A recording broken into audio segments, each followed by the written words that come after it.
Praise the Lord. கர்த்தரும் இரட்சகருமாகிய இயேசு கிறிஸ்துவின் இனிய நாமத்தினாலே உங்களுக்கு என் அன்பின் வாழ்த்துக்கள். இந்த புதிய நாளை காண செய்த தேவனுக்கு ஸ்தோத்திரம் உண்டாவதாக. கர்த்தர் உங்கள் ஒவ்வொருவரையும் ஆசீர்வதிப்பாராக. செப்பனியாவின் புஸ்தகம் 1வது அதிகாரம் அதனுடைய 12வது வசனம்.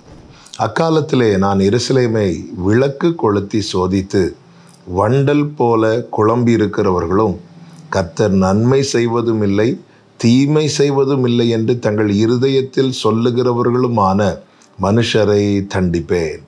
கர்த்தருடைய பரிசுத்த நாமம் மகிமைப்படுவதாக. ஆண்டவர் அநேக காரியங்களை தீர்க்கதரிசியை கொண்டு பேசுகிறார். அதில் ஒரு காரியம் என்னவென்றால், அநேகர் தங்கள் இருதயத்தில் என்ன சொல்லுகிறார்கள் என்றால், தேவன் நன்மை செய்வதும் இல்லை தீமை செய்வதும் இல்லை என்று. அதாவது, நம்ம எவ்வளோதான் நல்லா வாழ்ந்தாலும் நம்முடைய வாழ்க்கையில் ஆண்டவர் நன்மை செய்கிறது இல்லை.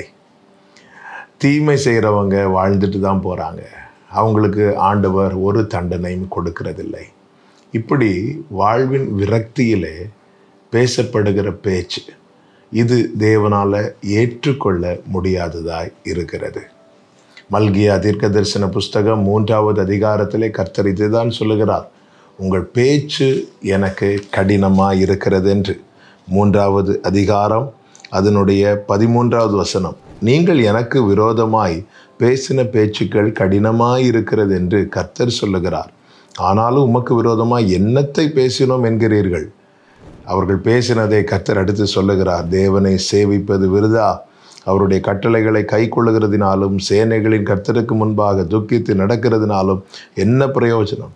இப்பொழுது அகங்காரிகளை பாக்கியவான்கள் என்கிறோமே, தீமை செய்கிறவர்கள் திடப்படுகிறார்கள், அவர்கள் தேவனை பரீட்சை பார்த்தாலும் விடுவிக்கப்படுகிறார்களே என்று சொல்லுகிறீர்கள். இந்த பேச்சு தான் கடினமாக இருக்கிறது என்று கர்த்தர் சொல்லுகிறார்.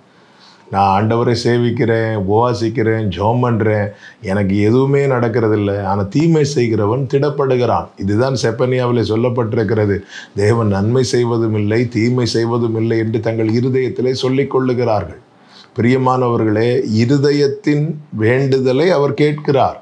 இருதயம் என்ன சொல்லுகிறது? நம்முடைய உதட்டின் சத்தத்தை மட்டுமல்ல நாம் ஜெபம் என்று பார்க்க வேண்டியது. நம்முடைய இருதயம் என்ன சொல்லுகிறது? இந்த பேச்சுக்கள் தேவனுக்கு கோபத்தை கொடுக்கிறதா? தேவனை வேதனைப்படுத்த வைக்கிறதா? இதே மல்கியா 3வது அதிகாரத்தில் கர்த்தர் சொல்லுகிறார் 18வது வசனத்திலே, அப்பொழுது நீங்கள் நீதிமானுக்கும் துன்மார்க்கனுக்கும் தேவனுக்கு ஊழியம் செய்கிறவனுக்கும் அவருக்கு ஊழியம் செய்யாதவனுக்கும் இருக்கிற வித்தியாசத்தை திரும்பவும் காண்பீர்கள் என்று சொல்லுகிறார். அப்படி என்றால் என்ன அர்த்தம்? தீமை செய்கிறவனுக்கு என்ன செய்ய வேண்டும் என்பதை அவர் அறிவார், நன்மை செய்கிறவனுக்கு என்ன செய்ய வேண்டும் என்பதை அவர் அறிவார்.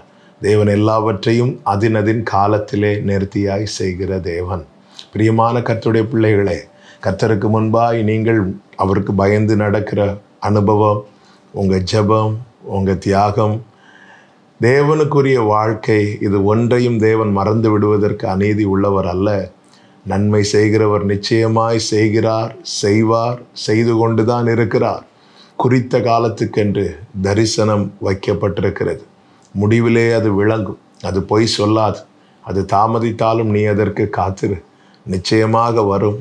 அது தாமதிப்பது இல்லை என்று ஆபகுக் 2:3 நாம் பார்க்கிறோம்.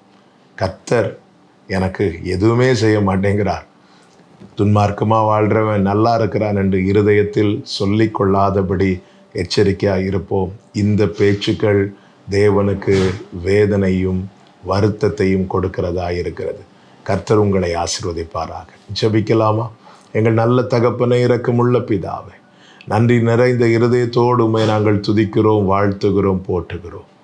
உமக்கு வேதனை உண்டாக்குகிற, மனஸ்தாபத்தை கொடுக்கிற பேச்சுக்கள் எங்கள் வாழ்க்கையிலே விளங்காதபடி, வெளிப்படாதபடி எங்களை காத்துக்கொள்ளும். இயேசுவின் நாமத்தில் பிதாவே, ஆமென்.